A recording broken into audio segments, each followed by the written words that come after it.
They say Britain has pledged another major air defense package to Ukraine, missiles, launchers, radar systems, millions, possibly billions, announced in polished rooms with serious faces and the language of security, solidarity, defending democracy. And I'm standing on a street that looks like it lost a war, not Kiev, not Kharkiv, Bristol, potholes so deep they qualify for council tax, youth centres turned into luxury flats, libraries with opening hours that function like part-time hope, community projects running on GoFundMe and vibes, but we are told this is necessary, this is leadership, this is our duty. So let's talk about duty, because apparently our duty travels very well across borders, but gets car sick on the way to our own neighbourhoods. The theatre of moral superpower, foreign policy is the last place Britain still pretends to be an empire. We can't build trains that run on time. We can't house our own population. We can't fund mental health services. But by God, we can announce a package. A package is political theatre. It says we are still relevant. We still shape history. Look at us on the world stage.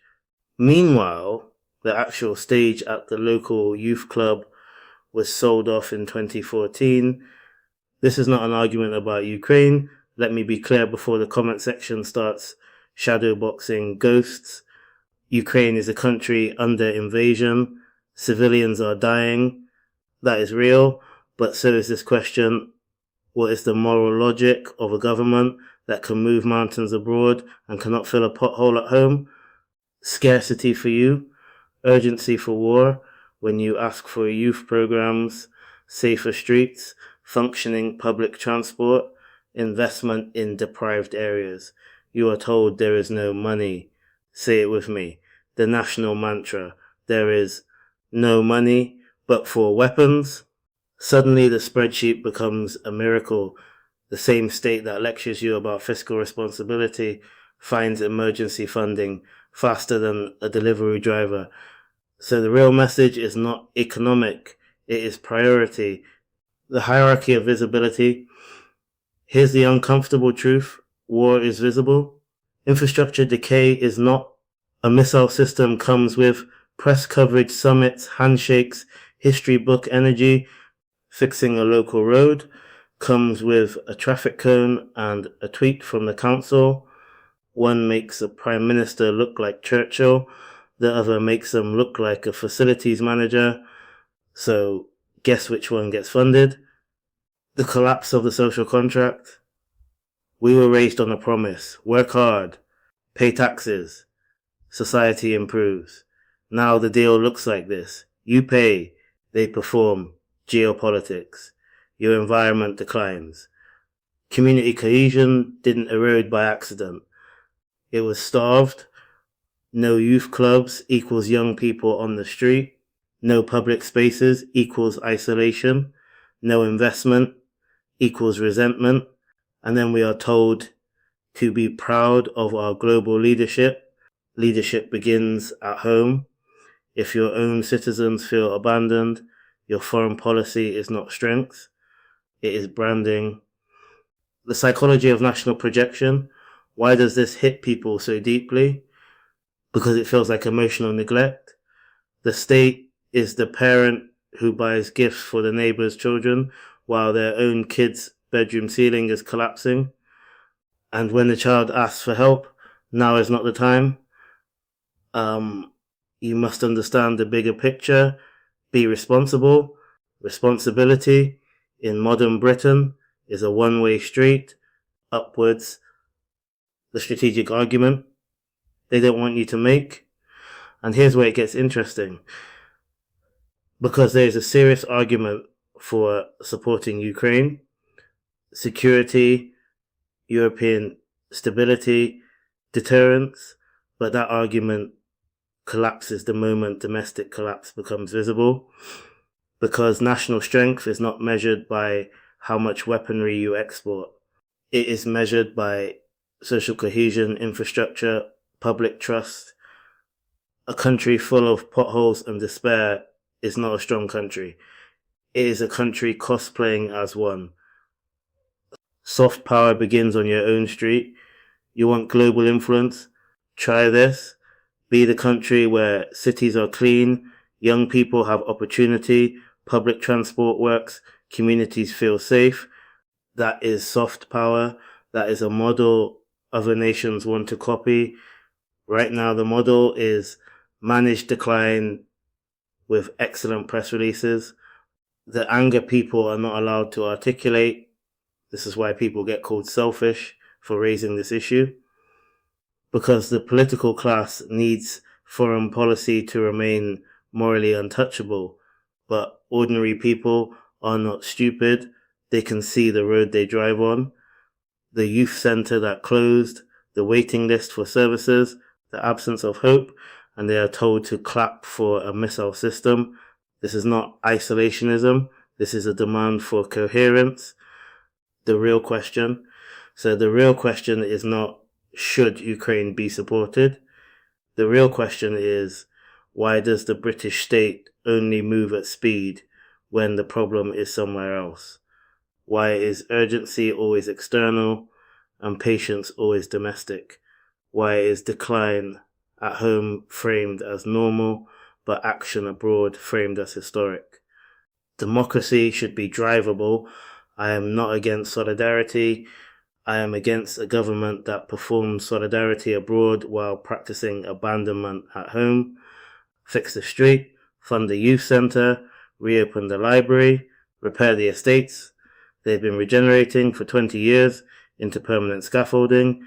Then and only then, step onto the world stage and tell me about defending democracy. Because democracy is not a speech. Democracy is not a flag. Democracy is whether the place you live feels like it belongs to you. Right now, democracy feels like a subscription service we are paying for but cannot access. The geography of neglect.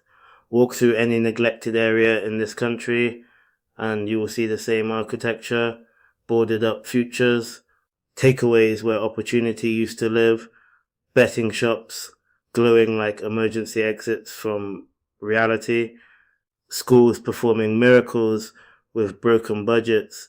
This is not an economic accident. This is a map of political choice. Every pothole is a policy decision you can trip over. Every closed youth centre is a budget line that went somewhere else. Every delayed public project is a press conference that got funded instead. We are told decline is complicated. It isn't. It is the slow motion of being deprioritized. Patriotism without maintenance. They want you to feel proud. Proud of military packages. Proud of international summits. Proud of standing ovations in foreign parliaments. But pride without maintenance is propaganda. You cannot ask people to love a country that does not love them back in material ways. Patriotism is not emotional. Patriotism is infrastructural. It is, can you get a dentist appointment? Can you afford your rent? Is there somewhere safe for your younger siblings to go after school? Does your bus actually arrive? That is the national anthem people are trying to sing, but it keeps getting cancelled due to lack of funding. The violence of managed decline. We use the word crumbling like it's poetic. Infrastructure is not crumbling, it is being allowed to fail. There is a difference. Crumbling sounds natural, like cliffs and time. This is administrative. This is a spreadsheet deciding that your environment can deteriorate while a weapons contract cannot. That is not neutral. That is violence in slow motion. Not the violence of bombs, the violence of being told your life will remain small while your taxes travel the world. The myth of the adult in the room. Whenever you raise this issue, they say, you don't understand how the world works. Translation, you are not allowed to question priority, but understanding how the world works is exactly why the anger exists, because we can see the speed, the efficiency, the coordination. when the political will is there. So don't tell us it's impossible to fix housing. Don't tell us it takes decades to rebuild communities. You've shown us what urgency looks like. You just reserve it for other people. Exporting stability while importing despair. We are exporting defense while importing hopelessness. Think about that. We are sending the material for protection out of a country where people do not feel protected. What is national security? If your population feels economically and socially exposed. What is strength? If your young people cannot imagine themselves aging here. You want to talk about long-term stability? Invest in the people who are going to live in the long term, because missiles do not create social cohesion. Opportunity does. The closing image. Imagine this. The same emergency language used for foreign policy applied domestically. A prime minister standing at a podium saying, "We are deploying immediate resources to rebuild every neglected area in this country. We are treating youth deprivation as a national security threat. We are launching an air defense level response to housing." That is what it would look like if the government believed your life was strategic, because the nation is not powerful when it can project force across the world. A nation is powerful when the people living in it do not feel like an afterthought, and until democracy is something you can drive on without swerving around craters, all the speeches about defending it sound like they're coming from a different country. Not right, not left, just real